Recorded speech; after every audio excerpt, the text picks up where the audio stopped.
There's one thing ChatGPT has taught us, it is that questions matter. You put in the wrong prompt, it gives you a convincingly wrong answer. One of my biggest fears is that we are going to see a lot of people being left behind with this new technology that's coming in the forefront. Processes that used to be done by humans are now being done by software. It blew my mind. I was like, oh my God, there's a whole new world out here that I didn't even know existed. And so I became very intrigued with the whole robotics and artificial intelligence. And that was the beginning of my journey. I've always heard statements like, there's something about you, Nicky.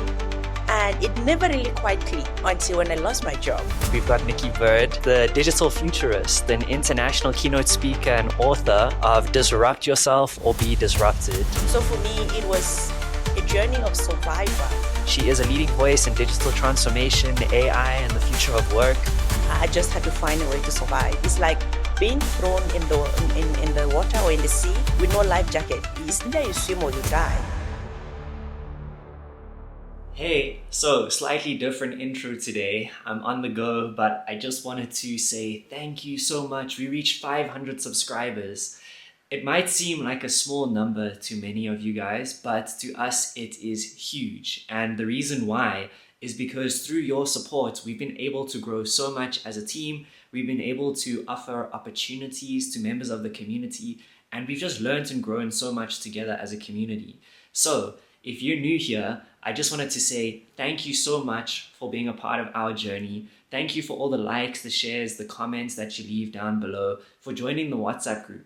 These things might seem small, but let me tell you something. Every like, share, comment, and engagement you bring us helps us reach more people. And those people then become people that provide opportunities to us, which we pass on to the community. So without you, we wouldn't have been able to land a couple of clients, for example, or be able to collaborate with certain partners that are going to bring opportunities to our community, people that are going to help shoot, help edit, help create content and put it out on social media. So we just wanted to quickly just say thank you, because without you, that wouldn't be possible. This is only just the beginning. We are now on the road to 1,000. So I want to encourage you to continue engaging, continue being a part of the journey. And yeah, that's enough from me. Also, don't forget to join the WhatsApp group. We are trying to create a community space where we can bring these opportunities to you guys. So please join the community group. Tell us what your ideas are. Send a message in there. Engage with us. Meet some other members of the community. We're creating a space for you, and it's going to really require you to be able to drive it and bring it forward. So join the WhatsApp group, and finally, enjoy this episode. You know how we do on the C.Cast. We keep it cooking. And today we're going to serve up something good. So yeah, welcome to the podcast, Nicky. Thank you so much, George. Thank you for having me. I love the mics, by the way. Yeah, no, we talk about cooking, we talk about secret ingredients, we talk about secret sauce. So we felt like the only microphones that we should be using today are something that come from the kitchen, because that's what we do here. Such a brilliant concept. I love it. I love it. Awesome. Thank you so much for joining us today. So I really wanted to chat with you today. I've been super excited for this interview because we've been doing some work with the South African Innovation Summit. And anyone who is a fan of the podcast, you might have watched the episode with Buntu, who is the CEO of the SA Innovation Summit. And yeah, we were editing some content from last year, and there was an interview that we came across that had you in it. And it was such a phenomenal interview, and the things that there were bars being dropped in that interview. Oh my God. And since I came across that one, I thought, nah, this conversation needs to happen, and I'm glad we made it happen. But generally, how we do things on this podcast is we kind of start off from the beginnings. We look at the secret ingredients to where you got to today. So you are an esteemed person. You're focusing in many different avenues in the AI and tech space. But I want to find out, where does that all come from? Where does your journey start? Thank you so much. Speaking of SA Innovation Summit, Buntu, the CEO, is a friend, and I had actually forgotten about those interviews until you mentioned them. So I'm looking forward to the final work. I know you guys are doing brilliant work, so I'm looking forward to that. And to answer your question, where the journey all began, right? It's a story I've told so many times, and I get very excited every time I tell the story, you know. I used to work in the corporate world, and I still work in the corporate world because I still do most of my work with corporate, but I used to be an employee, maybe I can put it that way. And one day I went to work. My boss called me in for what I thought was a meeting for me to bring him up to speed with what has been happening. But by the end of that meeting, I was jobless, you Sure. know. He told me that the company is restructuring and they are sorry, but they have to let me go. So my role was no longer needed. And I remember telling the story, I mean, to divert a little bit, telling the story to someone, and they asked me, Nikki, why were you fired? I was like, no, I wasn't fired. I was let go. There's a difference between being fired and being let off. But anyway, I got let off and I did not see it coming, because my boss used to tell me plans like 5 years ahead of time, the things we would do in the next 3 to 5 years. And so I was relaxed. I was like, I got it covered. I have a job. But that day, it was all gone in an instant. In a 5 minute meeting, I was jobless. Sure. And so to say that day and the weeks and the months that followed were some of the devastating moments of my life would be an understatement. Like, I didn't even know how I would survive. As a single mom of two, I felt like if there was any woman who shouldn't lose her job, it's me. I mean, I was also very entitled. Like, why me? And it was very painful. There were so many emotions going through me: frustration, anger, resentment, bitterness.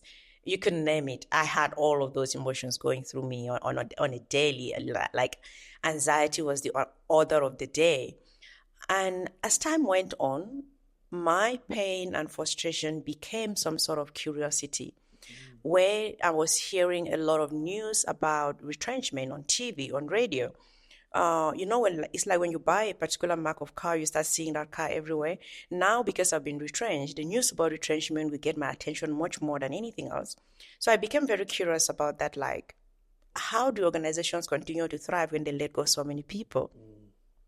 And I remember vividly typing that question on Google: how do organizations continue to thrive when they let go so many people? And that was the beginning of my journey in the tech world, so to say. Because when I typed that question, it took me to this part of the internet that I've never paid attention to, the part where I'm now being exposed to concepts like automation, robotics, artificial intelligence. This was a whole new world that I was not paying attention to at all. And I became very fascinated by that. Like, processes that used to be done by humans are now being done by machines. Processes that used to be done by humans are now being done by software.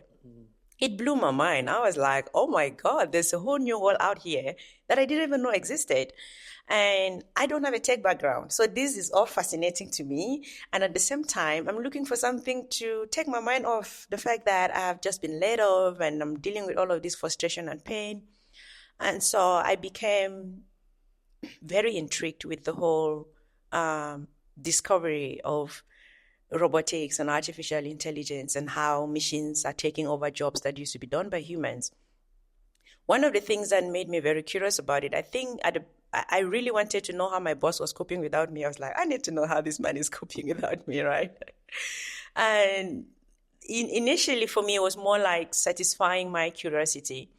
But now that I'm being thrown in this world of machines doing the work of humans, I mean, the whole concept of artificial intelligence fascinated me because honestly, I didn't know there was anything called artificial intelligence. This was in 2017 when I really started researching on these things. So the whole concept blew my mind. I was like, there is artificial intelligence? Oh, wow, I've got to know what this whole thing is all about. So I started writing about it on social media. Remember, I don't have a job. I have enough time in my hands to write whatever I can write. So I'm writing this whole thing out on my social media. At the time, I wasn't active on LinkedIn like I am now. I was only using Facebook. And people became intrigued as well. Like, would be asking me questions about the things I was writing on how emerging technologies are changing the world of work. So the questions people will ask me, I will go back and I will research and I will come back with answers. And sort of people started looking at me like I had all the answers to this whole thing. And I was just as clueless as everyone else. I had no idea until I started researching on this. And so at some point I thought to myself, maybe someone should write a book about this. But to be honest with you, I didn't think that someone would be me, because I used to believe that You need to be really smart to write a book, or you need to be an academician to write a book. So I used to have this high regard for writers and authors. I still do though, but I just thought like that was not my thing. I couldn't play at that league. So when the idea for the book came, I dismissed it. I said, no, I cannot write a book. I don't qualify to write a book. I don't speak English that well. I don't have a technology background. How do I write about tech when I don't come from that background? I'm not an IT person.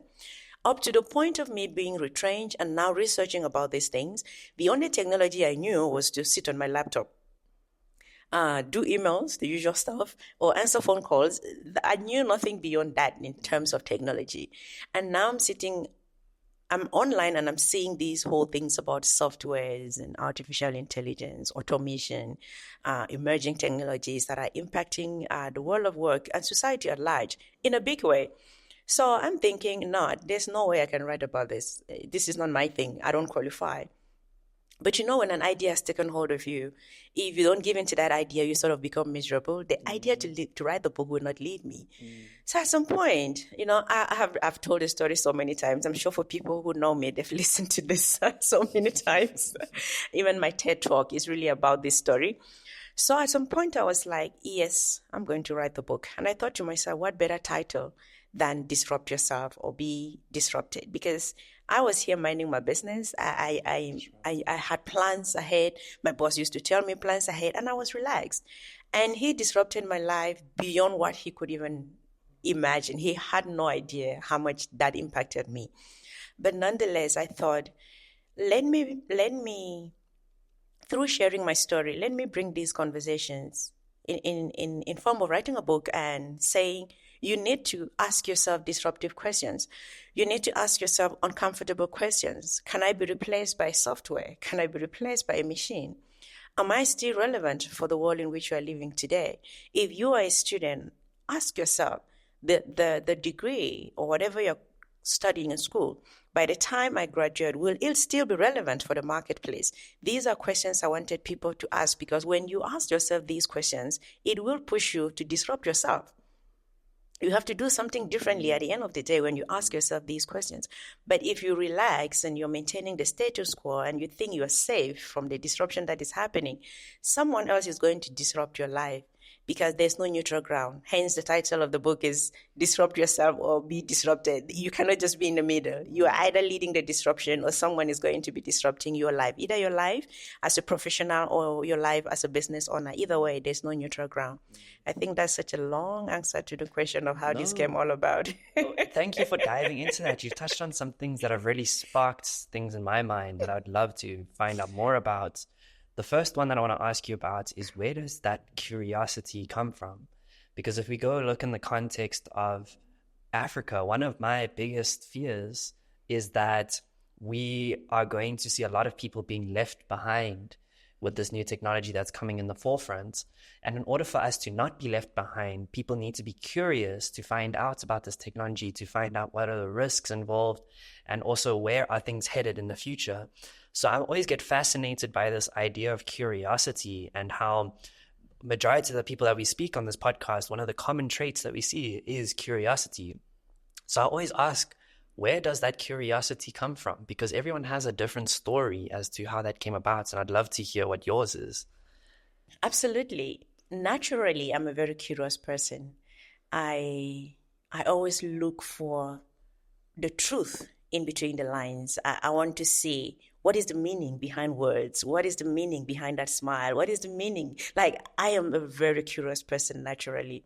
It's gotten me into trouble, by the way, but I'm very curious, and so me being a very curious person naturally, I believe, has helped me to be able to question things. And without curiosity, I wouldn't even be where I am today. Remember, in telling that part of the story, I mentioned that it was because of curiosity that caused me to go on Google and type the question, how do organizations continue to thrive when they let go so many people? And I was looking at the top 10 skills of the future by World Economic Forum, and I'm looking, there's innovation, there's emotional intelligence, there's so many of those things on the top top 10, right? And I'm looking at it to see if there's curiosity on the list. And I'm like, curiosity should be on this list because It wasn't even there. it wasn't. And I'm looking at it and I'm like, curiosity should be on this list because if you are unable to wonder, to ask questions, to question the narrative, question the conventional things that you're seeing around you, question the status quo. For those who are unable to question that, they are going to find themselves left behind, to piggyback on what you just mentioned. Because if you don't have an ability to ask the question, how is technology impacting my industry, for example? How is technology impacting my profession, for example? Let's say you're in the medical field. How is technology impacting that particular industry? Because the way doctors were trained 10 years ago is not going to be the same way they're being trained now. So if you are going to approach the medical field or healthcare in general without asking the question, how is technology disrupting this particular industry, you are not even going to be relevant to begin with. There's so much that my smartwatch can tell me now that I needed a doctor to tell me before. That is how technology is changing the healthcare industry. So for people who are within that sector, whether you are a nurse, you are a doctor, it doesn't matter what field you are, you need to be able to ask the question, how is technology impacting the healthcare industry? And technology is not just impacting the healthcare industry, it is the finance industry, agriculture, manufacturing, every industry you can think of is being impacted by technology. And so if you're the type of person who is just sitting Netflix and chill, and you're not really asking disruptive questions that will cause you to think, you are going to be left behind. Because like I said, when you ask those questions, you're going to realize, oh, I think I need to do something. Maybe you need to take a short course, a 3-month course, a 6-month course. Maybe you just need to go on YouTube and Google or on Google and search for things, or on YouTube watch some tutorials about certain things to upskill yourself so that you can stay relevant. Because that era where a degree could serve you for a lifetime is over. Where people could graduate and pack their books and put them under the bed and say, I'm now a graduate. That era is over. If that is how you're approaching the world today, to come like, I'm a graduate, that era is over. So when I speak to people, I say, think like a perpetual student, not a graduate. Because in this era in which we're living, no one is graduating because the world is changing so fast. What you knew let's take, for example, one application that came into the world less than 2 years ago, ChatGPT, and has completely disrupted every industry and every landscape in just less than 2 years, right? Then imagine what it's going to look like in 5 years or in the next 2 years. Let's not even say 5 years, right? And so if people are not being curious and asking hard questions regarding their future, regarding their profession, regarding their industry, they are essentially doing themselves a disservice. So curiosity for me is one of the top skills that anyone should have an ability to question. You don't even have to, because when I speak about technology, it feels so overwhelming to some people. They feel like, oh, Nicky, this is so broad. Where do I start from? I said, start where you are. What industry are you in? Are you in finance? Ask, how is the technology impacting the finance industry, and take it from there. So, Nicky Verd, where does your curiosity come from? And the reason why I'm asking that is because if we can identify this thing of curiosity being so important for the world of work, understanding where that comes from might help us instill it in others. Because what I found is like saying it's one thing, but experiencing it and making that decision for yourself is another. So from your journey, where do you think your curiosity came from? For me, it comes from not being satisfied with what I am, where I am, what I have. It doesn't mean that I'm not like completely satisfied. It just means that I always know there's more. I can always become more. I can always learn more. So it comes from that place of dissatisfaction, and then asking the questions, how can I gain more knowledge? How can I become more? How can I evolve? I mean, when I walked in here, I already asked questions about this place. Yes. That's me naturally. I want to know, is there an opportunity here for me? Is there something I could leverage on? So that is just the way, that is where my curiosity comes from, that desire to be more, that desire to learn more, that desire to never be complacent, because it's like complacency is really dangerous, where you reach that place where you think you've arrived. I don't want to find myself in that position. So I'm constantly asking the question, what more is out there? What are the new trends coming into the marketplace? What are the new trends coming into the marketplace? How are they impacting my profession as a speaker, as a writer, as a consultant? What do I need to do differently, right? So it comes from that deep place of wanting to be better, wanting to learn, wanting to evolve. And if everyone can develop that desire to know more, to learn more, that's basically curiosity. For sure. And that desire to learn more or want more, I mean, it requires you to kind of view yourself in a higher position. It requires you to have a perception of yourself that's higher than where you are now. And I think that's something that we struggle with a lot. I see it a lot in South Africa because we're dealing with a lot of challenges and a lot of things that are kind of holding people back. So it's difficult to kind of envision that version of yourself when you have so many things that are on your shoulders that you have to worry about or holding you back. A lot of the time, this way of thinking, though, of being able to view a higher version of yourself comes from experiences that we had when we were younger and that we had growing up. Do you feel like there was any certain experiences that you went through that kind of instilled that kind of thinking in your mind? Growing up was hard. Oh man, you took me back. If I look back at my childhood and where I come from, to even imagine that I could do what I do today, like the two doesn't even reconcile, right? Friends of mine that we went to high school together, when they hear today that I wrote a book, I'm like, oh, Nicky, you wrote a book. I'm like, come on. I'm more surprised than all of you that I wrote a book. You're surprised I wrote a book? I'm more surprised because if anyone had told me that there was a writer in me, like I would literally laugh at your face. If anyone had told me that I could stand in public and speak, even have this conversation with you, I will like, there's no way that is happening. So my childhood was in a way, or, where I come from was in a way where you were literally just struggling to get through the day, being in the deep village with no electricity, no basic necessities where I come from. And you couldn't even see yourself out of that. And then to come to do what I do. So I think it is from that aspect of looking at where you come from, which actually, to be honest, helped me back. When I wanted to like evolve, I'm reminded like, look where you come from. Who do you think you are? You cannot go beyond that. I mean, that's not for you. To be out there is for other people. It is for certain types of people. It's not for you. Those type of voices in your head. So you have to work within your own self, like fight your own internal battles and deconstruct your own mental blocks that maybe that's holding you back, like it did for me, to be able to break out of that, to say, okay, yes, I came from a very difficult childhood or from a very difficult family or a poor background like myself. In fact, I tell people we were so poor that even the poor call us poor. I mean, that's how poor we were. And to even dream out of that, it wasn't possible. Like, there's nothing out of here. So how did you make that happen? Again, it is in wanting to be more. Yeah.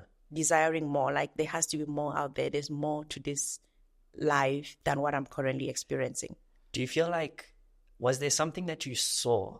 Because I think the one thing I love about the internet is that it gives us a window into the world, and you're able to see things how they are in other places. You're able to speak to people in those places and have conversations with them, and that helps open your mind. I'm very curious to hear how you were able to do that before, because this is only a recent phenomenon, right? So from what I understand, before there wasn't that opportunity. So how were you able to, or I don't know, maybe it was a bit different for you. I don't know. I just want to find out, like, how did you move from there to where you are today? Because I think there's probably a lot of valuable nuggets in there that will be valuable to someone listening. That's really a great question, and it makes me think deeper in terms of what the process, right? But for me, again, I knew there was more for me out there. Also, hanging around certain people or just being around people, I'd always heard statements like, there's something about you, Nicky. And it never really quite clicked until when I lost my job. And then when I sit in my darkness, in my pain, I'm reminded someone had said, hey, there's something about you, Nicky. But what is this something? I don't know. But I guess I need to find out what it is. When I'm looking back in hindsight, yes, the dots are connected. But to be honest with you, I didn't know what I was doing. I just had to find a way to survive. It's like being thrown in the water or in the sea with no life jacket. It's either you swim or you die. So for me, it was a journey of survival. Now, I'm not South African. I'm sure you must have picked that. So I'm in South Africa with 2 kids on my own. This means that I do not have any support from the government anyway. In my country, I'm from Cameroon, by the way. You're on your own. The government doesn't, I saw it here in South Africa and it blew my mind. Like, you give birth to kids and the government has to take care of them. Yeah. So anyway, so for me, I have these kids. At the end of the month, I am not expecting anything from the government. So I have to think on my own. How do I fit these kids and how do I make it happen? I have to go the extra mile.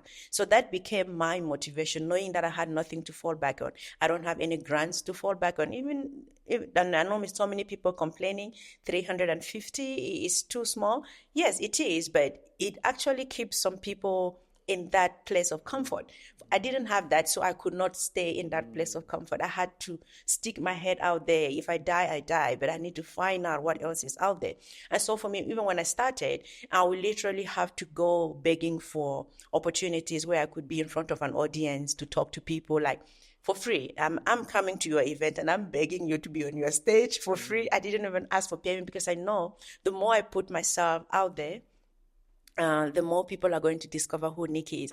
I recently did a video on my YouTube channel where I was talking about allow yourself to be used. And this is something that some people, they feel like every little thing they do, they have to be paid for. Yes, you have to be paid for what you do, but if you want to get to a certain level, you need to be comfortable with the whole idea of being used, because we have made that sentence or that statement or that word a very dirty word. No, I don't want people using me. No, nobody should use me, and I don't want to use anybody, right? But for the world in which we are living, there comes a point where you have to be comfortable with allowing yourself to be used, because that is how you elevate yourself. That is how you create awareness for who you are. You could be the best thing since sliced bread, but if no one knows about you, what worth is there, right? So you have to put yourself out there, and that is what I did, begging for events to speak at for free, to put myself out there so that people could know who Nicky is. And from there, people actually knew who I was. People actually knew, oh, I published a book and all of that by putting myself out there and allowing myself to be used. I always talk about that concept of there's different forms of value. Like monetary value is one form of value, but there's a whole bunch of other forms that a lot of people don't consider all the time. Absolutely. And it might be experience, it might be networking, it might be money. There's different forms of value that we can get from certain situations. And when you start to understand that, then you have a reason why you're doing something. So from what I can hear, speaking at an event, the value in that, if you're doing it for free, is maybe to get some experience if you're starting out. Or maybe you speaking at an event, it puts you on a pedestal compared to everyone else at the event. So when it comes to meeting people and networking people, you speaking from a place of authority, people will listen to what you have to say. You might be able to get opportunities from that. So that thing of value is something that I think gets overlooked a lot of the time, especially when you're starting out, because it's so difficult to view, like when you're starting out and you need money, the focus is so much on like money, but we often forget that there's other forms of values besides money that can be even more valuable than money. Meeting a certain person at an event, you might not get paid for that event, but they might become your clients 6 months down the line and pay you 20 times what you would have been paid to do the event. So that kind of thinking is so important. Absolutely. And let me speak to something in addition to that as well, which is positioning, right? Because so many people now, when they see me speak at certain events, they come up to me and they ask, Nikki, how do you get these events? How do you know this? I mean, how do they find you? How do I get these type of gigs? And one thing like I want to stress on that, I tell people, position yourself in a way that opportunities can find you. It is much easier that way than you running after opportunities. And so remember I told the story how I started writing about my findings about technology long before I ever had the idea of writing the book, long before the book was ever actually published, but I was writing about these things on social media. For me, even though at the time I didn't know, but this was positioning. I positioned myself digitally and created a brand around myself when it comes to the digital disruption. So now when I look back, I'm like, okay, this was actually me positioning myself. And opportunities then started coming towards me because I had positioned myself for that. You look at people today, we have so many resources at our fingertips. I mean, a country like South Africa, it's so blessed. We have, everything is not perfect, but believe me, it's better than in so many other countries. We have, yes, some people cry that data is expensive, but it works. Okay? Some people have expensive data, but it's ridiculously slow. It doesn't even work. So it works. So people have access to the internet, but they are using it wrongly. How are you using the internet to position yourself? I did that for myself without even knowing what I was doing. But I did that to position myself. And now, some of the top speaker bureaus in South Africa approached me and said, Nikki, can we add you on our platform so that we can book speaking gigs on your behalf? Okay. I was like, this is quite fascinating. I'm like, of course, yes. Now, when I look back, if I had to go to them, it would have been a completely different scenario. I would take so much time to convince them because there's no place they can see what I've done. But now they are looking out for upcoming speakers and they find me because I am already out there doing my thing, putting myself out there, speaking about these things and sharing them on my social media. Now you see, for example, maybe someone who also desire to be a speaker, you go on their LinkedIn, you don't see anything around what they're doing. You go on their Facebook, on their Instagram, you see them sharing videos, cat videos or just videos of them dancing. Nothing wrong with dance challenges, right? I do dance challenge myself.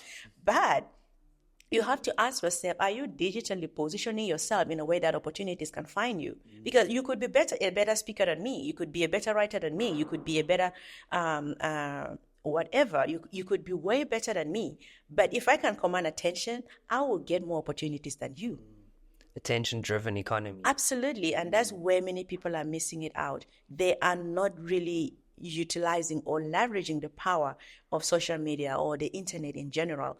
They just think that this is for fun. This is just to see who is dating who or who is gossiping about who. And they forget that you are a brand.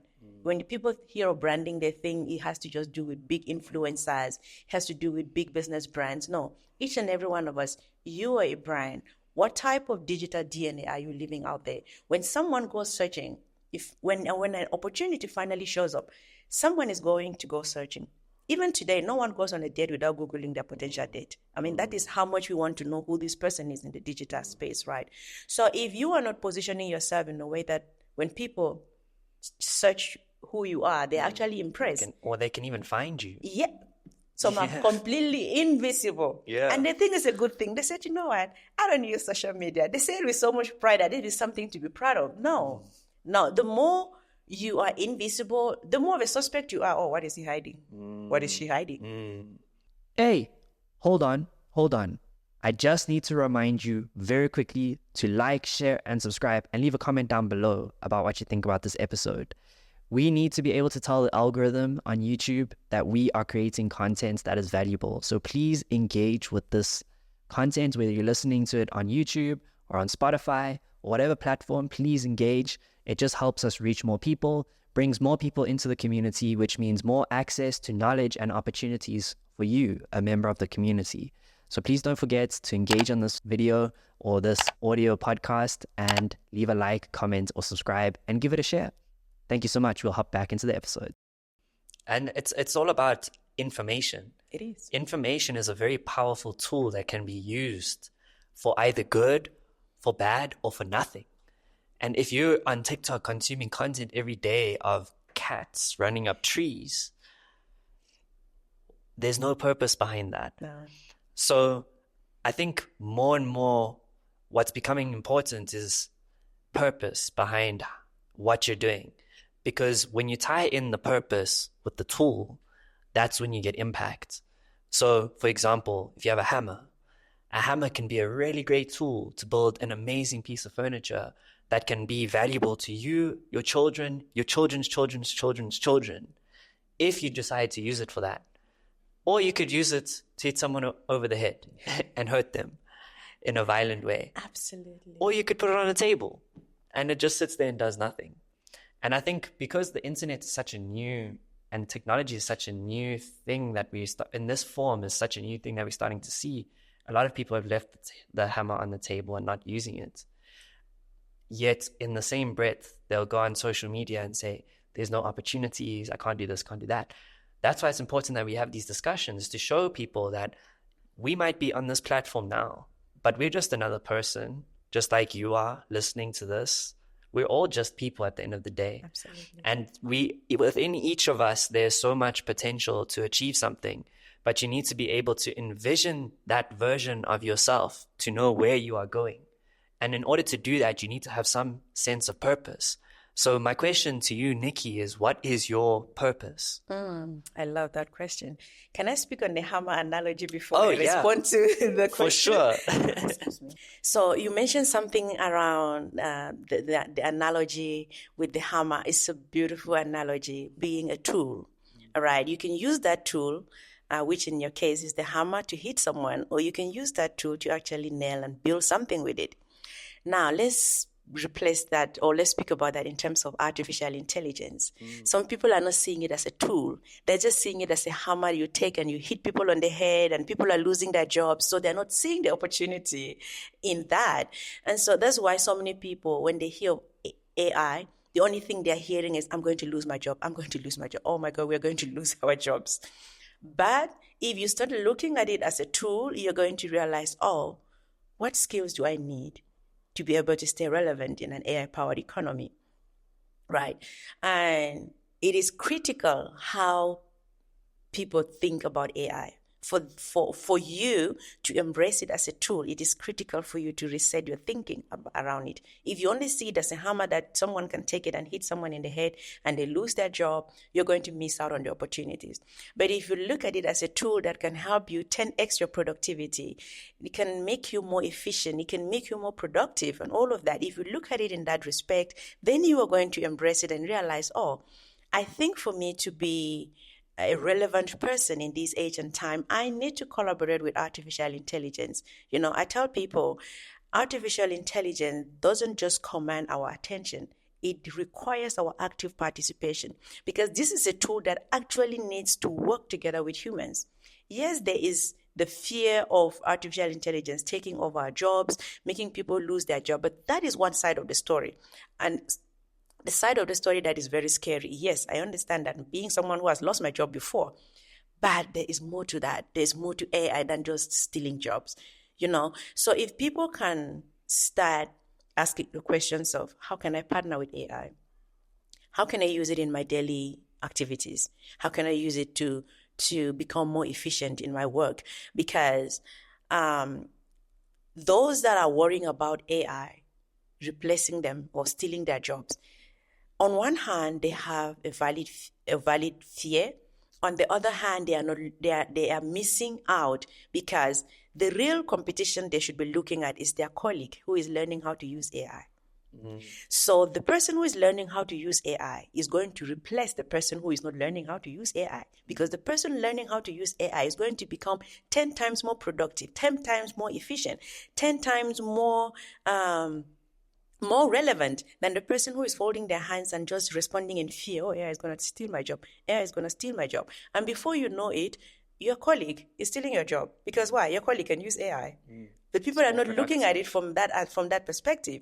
The earlier you start thinking of, how do I implement this in my daily activities? How do I implement this in my business? How do I implement this in everything I do so that I become more effective and more relevant?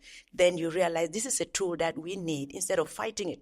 Because when you engage on a battle of fighting technology, technology is not going to lose. You're the one who is going to lose. So when something as disruptive as artificial intelligence, which is in the world today, I mean, the genie is not going back in the bottle. Find out, how do I leverage this? So asking the right question matters. If there's one thing ChatGPT has taught us, it is that questions matter.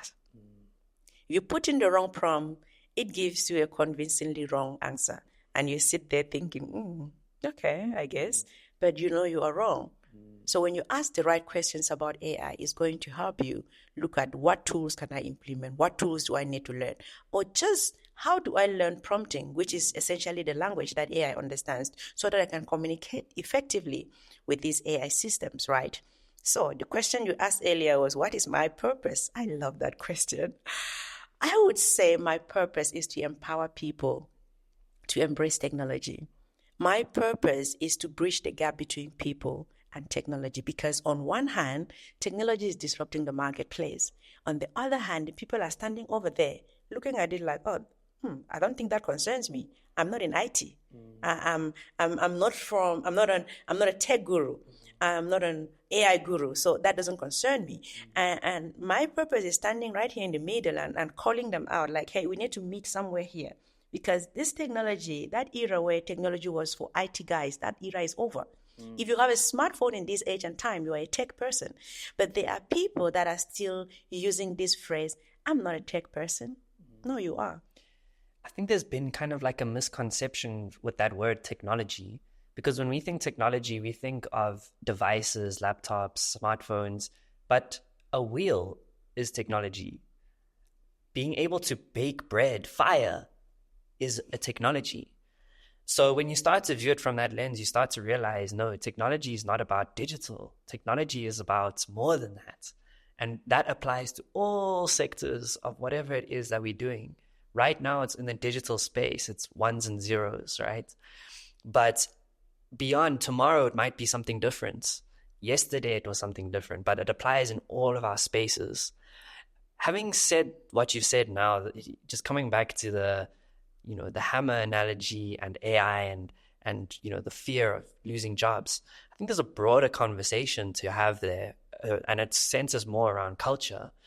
And it's that culture of operating from a fear mindset rather than a faith mindset.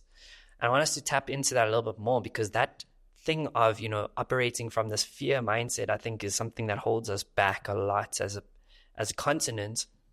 Because when you operate from a fear mindset, you tend to actually see that the results of what you're fearing are more likely to come into reality. And it's kind of like a self-fulfilling prophecy. And I think it taps into this conversation that we were talking earlier about, that experience of losing your job and disruption, because with disruption comes fear. So when it comes to these like topics of like fear versus faith, like how do you consolidate the two? It's all about mindset. How you think and how the perception you have about the world, about yourself, is very important. So when it comes to culture, if you look at what I do, I'm very big on digital transformation through culture. Because even when we look at organizations, if they bring in the best technology without actually shifting the culture, that digital transformation is going to fail. Because when an organization dive in tech first and the people are on the other end, they cannot succeed. So culture is critical, and not just culture within the organization, but even in society, culture and how we think about technology, how we view technology, how we receive technology. I've had people accuse me of advocating for something that is Western. I mean, that's a terrible mindset to have, to think that this is a Western thing and it's not for Africans. The people who say some of these things are using the latest iPhone. You see what I'm talking about? Damn. Mindset. You tell me that I'm advocating for digital transformation, I'm advocating for AI in Africa, and this is not our thing, this is not for Africans, but you have the latest iPhone. What is more AI than that? But they don't realize that they are the ones driving this transformation, so to say. They are the ones driving this disruption, so to say. Nobody wants to stand the queues in the bank anymore.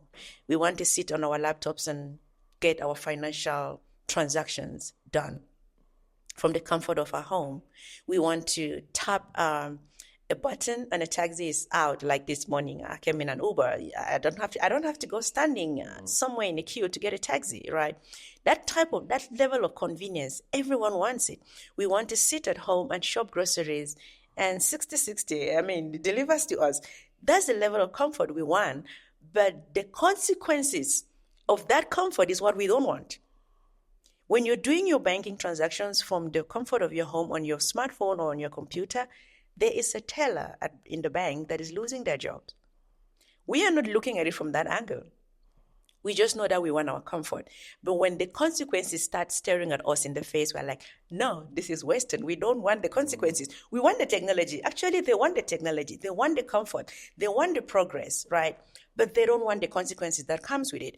But nonetheless, we live in a world where, especially when it comes to technology, there are unintentional consequences that we have to accept as society. If these things are going to offer us the amount of comfort that it has offered us so far, we need to get to that point of accepting that, okay, these are the consequences. So mindset is everything. And mindset is not just to accept the consequences. The mindset shift is also needed to look at what are the opportunities. Because in every disruption, there is opportunities. When we look at a continent like Africa, artificial intelligence stands to change the course of the continent, in my opinion. The continent is blessed with problems, like Talifani Banks would say. We are a continent blessed with problems. What does that mean? This means that we have more problems to solve, and that's where innovation comes in. In the Western world, their banking systems are perfect. Until the mobile phone came to Africa, the Western world didn't know there's something called mobile money because their banking systems are fine.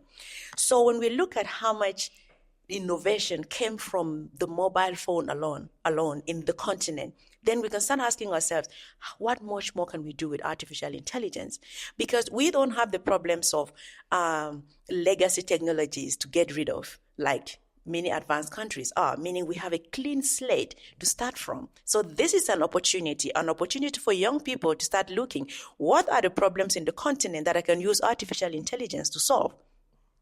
Now, a grandma in the village who never went to school or who doesn't understand even English, you can build AI systems that can communicate to grandma in the language that she understands. You don't need a translator for that. These are powerful opportunities on the continent. That's just one example, right?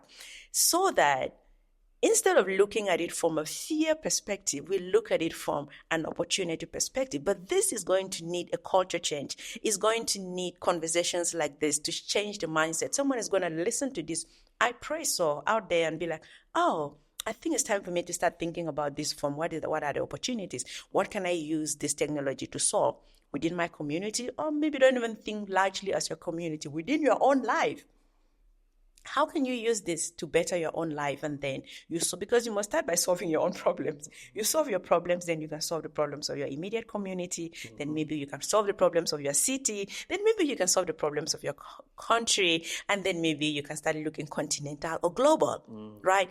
But technology offers us those opportunities. And I believe that Africa, if implemented rightly, can be artificial intelligence can be the best thing that ever happened to the continent. For example, we don't have to use shovels and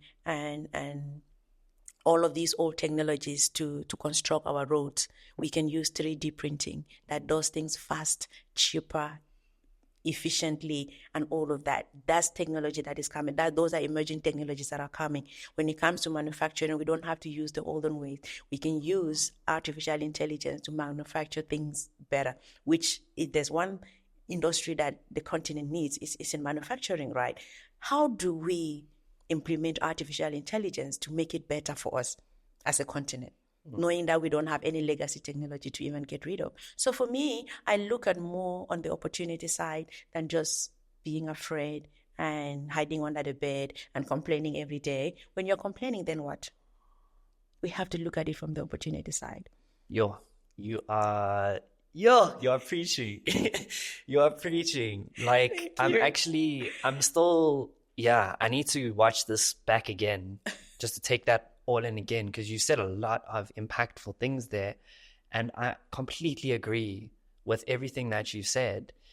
I think the challenge becomes how do we take this opportunity as an individual? And you touched on it now, how you need to start with yourself. And that mindset thing is so important. So when we do these episodes, I'm always constantly thinking, like, how do we instill this mindset in people? And I think a lot of it comes from how we feel about things. So as you are speaking, I'm just listening to you and I'm feeling inspired, I'm feeling motivated, and I'm hoping that someone out there watching this is feeling the same way. Once you have that feeling, the next thing is, how do we translate that feeling into action? So my question to you is, how do we, me, someone who just heard what you just had said, that's now feeling energized and charged, to the person who's watching this or listening to this feeling energized or charged, what action do they take to bring this reality into existence?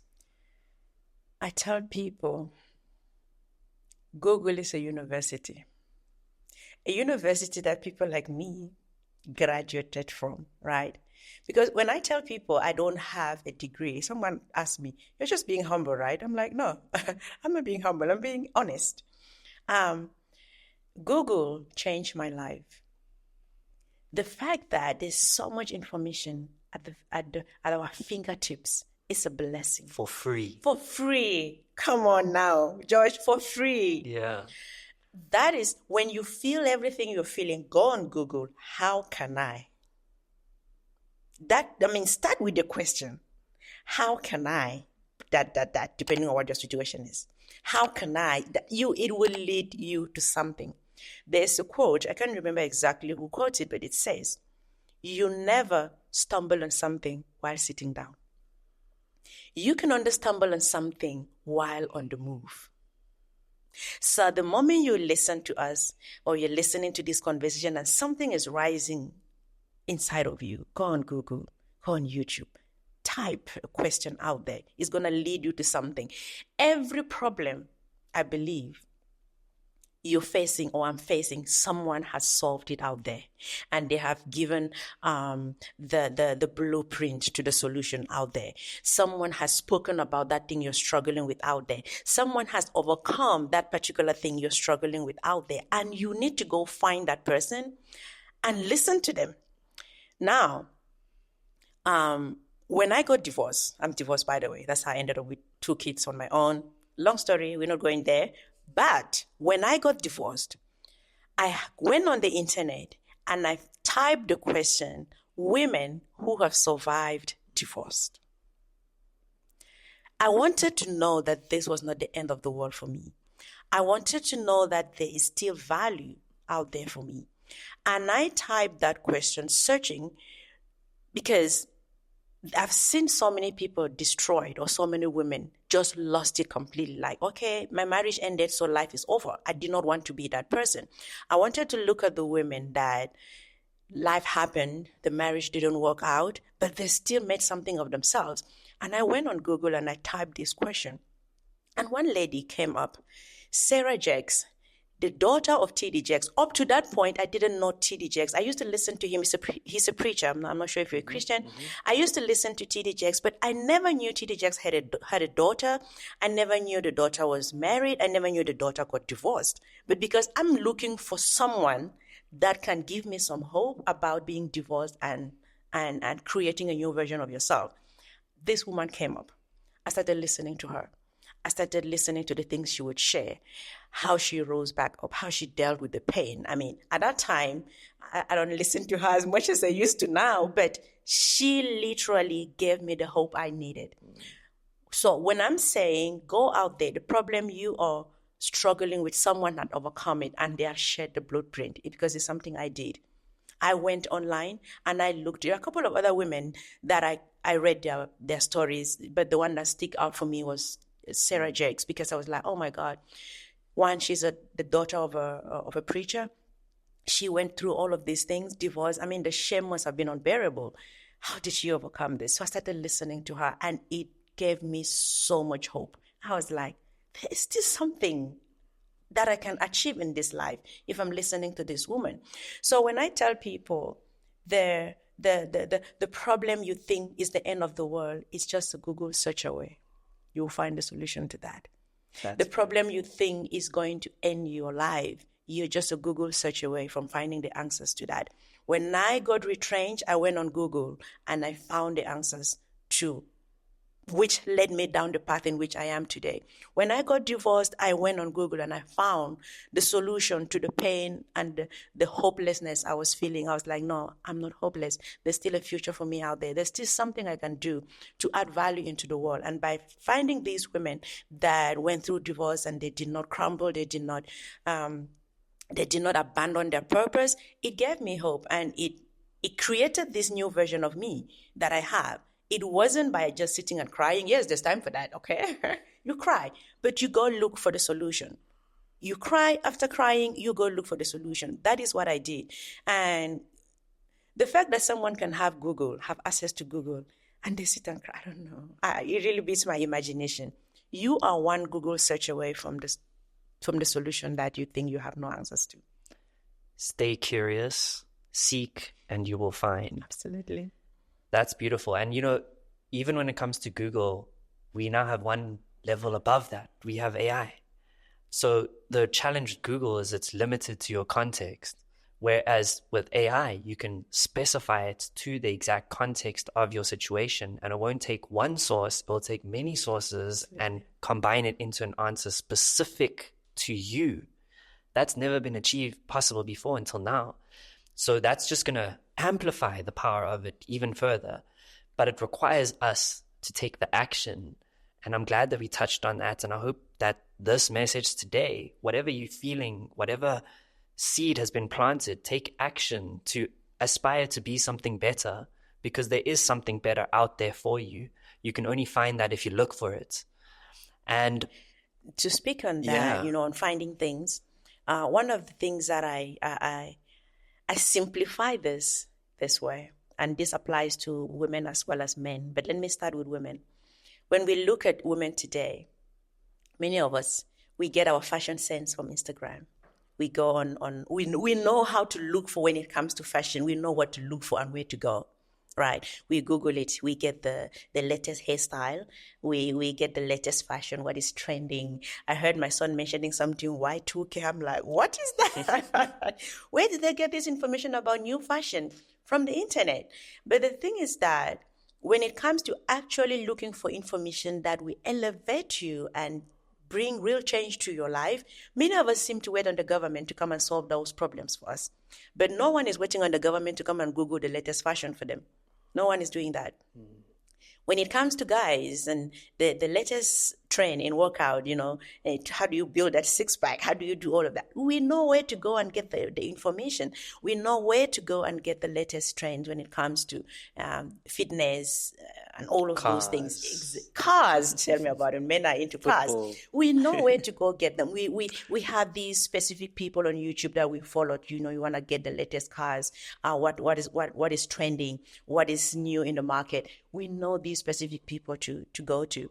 But when it comes to actually looking for real solutions that can elevate your life, improve your career, improve your business ideas, some people just seem to sit back and think, no, my boss is going to have to solve that one for me. Why? I have no idea. Okay, maybe I have an idea. I think I also have an idea. I have an idea, and I put it this way. These are people that I refer to them as wheelbarrows. People that don't take initiative on their own. You know a wheelbarrow? A wheelbarrow is when you push a wheelbarrow and leave it here, you come the next day and you find it exactly where you left it. So there are people with that type of a mindset. If they are going to go back to school and upskill or do anything, their company has to put them on that track, or their boss has to say, I think you should get a 3-month course. I think you should go back and get a degree or do whatever, right? They barely take initiative on their own. They barely look at themselves and ask the question, where am I lacking? Where do I need to evolve as a person? What do I need to do differently? So those are the type of people. For some, maybe they're married, the wife has to mention something like, hey, honey, I think you have to do something. Like, oh, okay. And for some, the husband has to speak on that.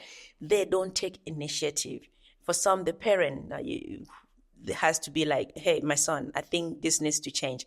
Or my daughter, this needs to change.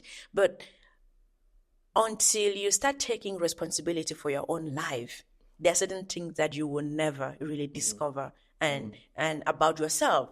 Because your mom can only know so far, your wife can only know so far, your employer can only know so far about you. No one knows you better than yourself. And no one knows the dreams that are lying down there.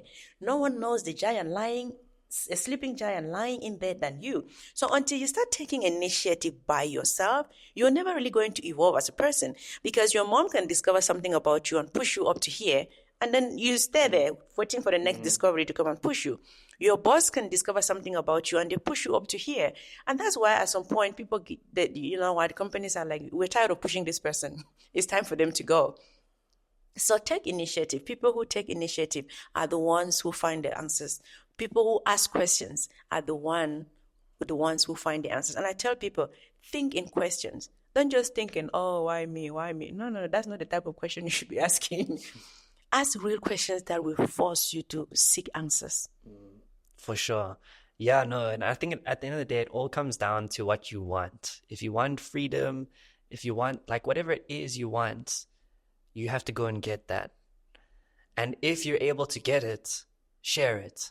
Because there's a whole nother conversation around, Googling and finding information, consuming it, versus actually creating information and putting information out there. And I know that's going to spark a whole another conversation. But I think we're going to need to do another episode on that, because I know that we can go into that. Let's keep that one for now. So I know. Keep your eye peeled for part 2. So, Nicky, before we wrap up, what is your go-to source of inspiration when things get tough? Ooh. I remind myself that I have been here before. When it really gets bad, I'm like I literally talk to myself, Nicky, you've been here before. Things gonna be okay. Even when sometimes it feels like there's no hope, I'm like, hey, you've been here before. You're going to survive. I recently just came back to South Africa. I traveled. I went to several countries in a period of like 4 months. I think I went to like 7 countries. And the travel took a lot, like emotionally, mentally, financially. It was very difficult. I mean, people see the fun part of it on Instagram, of course, but they didn't know what is happening behind the scenes, right? Traveling is stressful. Oh my God, it comes with this odd stress. And I remember at some point just crying, and then I reminding myself, like, you felt this level of fear before and you overcame. You felt this level of hopelessness before and you overcame, right? So being able to look back on how things used to be and how I was able to overcome that, and then I remind myself I have the history of winning. I mean, and it is right there. I know where I felt like I could not make it, and then it happened. So reminding myself that I have that history of winning helps me stay grounded, knowing that this is not the end of the world. Reminding myself that I have felt this anxiety where you get up in the middle of the night and your palms are sweating. You feel like your heart is going to stop breathing at any moment, beating at any moment. I remind myself I have been here before and I survived. So that's one way of really overcoming or feeling inspired or staying grounded. Another aspect of it is having faith, believing in God, believing that there is someone bigger than me, a bigger power than me, taking care of me, looking after me. I believe faith is very critical and important in this journey of life that we are walking. For those who don't believe in God, I don't know how they go through that situation, honestly. But for me, that mindset that there's a bigger power than me, there's a bigger being than me that looks after me and will make sure that I'm okay, it keeps me grounded. The last part of it is the gym. I tell people there are some battles that can only be won in the gym. I'm very skinny, by the way. So when I go to the gym, people are always asking, what are you doing here? I said, listen, I'm having to lose the weight on my mind. So the gym keeps me grounded to just survive on a daily basis. So yes, I may have a history of winning. I believe in God and I know God is going to sort it out, but I have to step out and physically do something that will relieve that pain and that frustration and just feeling overwhelmed. There's something called gym confidence. When you when you come out from the gym, you feel like you can take over the world. So yes, gym is one of the ways that it keeps me grounded. Sure. If you could master any emerging technology, instantly, which one would you choose and why? Artificial intelligence. I think that as the world stands now, there is nothing more fascinating, more intriguing, more disruptive than AI. I feel like we might have answered this question already, but I'm going to ask it anyways. Maybe there'll be something different there. But what do you believe, or what habits do you think everyone listening to this should adopt in an AI world? Be curious. Oh my God. Ask questions. Ask questions. Go on Google. Ask questions. And if you could give one piece of advice to your younger self, what would you say to her? Oh my God. I think I will comfort her and be like, it's okay. It's okay to dream. It's okay to believe in yourself. Your future is not set on stone, because that's what I used to think growing up, that my future was set and there was nothing that could change that. And then I started listening to Jim Rohn. I don't know if you know this guy at some point. And I discovered that I could change the trajectory of my own future, of my own path. That blew my mind. So if I could go back to my young self, it is to tell my younger self the future was not set on stone. It was a lie. You can change it, and you have what it takes to change it. Yeah, you have the power. Nicky Bird, thank you so much. Thank you, Josh. This was so fascinating. I could talk to you all day. You have the power. Nicky Bird, thank you so much. Thank you, Josh. This was so fascinating. I could talk to you all day. Thank you so much for watching this latest episode of the C.Cast. If you enjoyed it, please like, share, and subscribe. We're trying to achieve a huge mission and we need you to invest in it. The best way to do that is by liking, sharing, and subscribing, and leaving a comment down below. By doing that, you help the algorithm understand that we are offering content that is valuable and it will reach more people. There might also be someone out there that just wants to learn a lesson or who might be able to take something away from the podcast. Share it with them. And lastly, if you would like to be more involved in the community, if you want access to opportunities, knowledge from our experience in the digital marketing space, or to connect with other people who are like-minded and uplifting the continent, starting businesses and using tech and creativity to make them successful, join the WhatsApp group by scanning the QR code and we'll chat with you there. Until then, bye.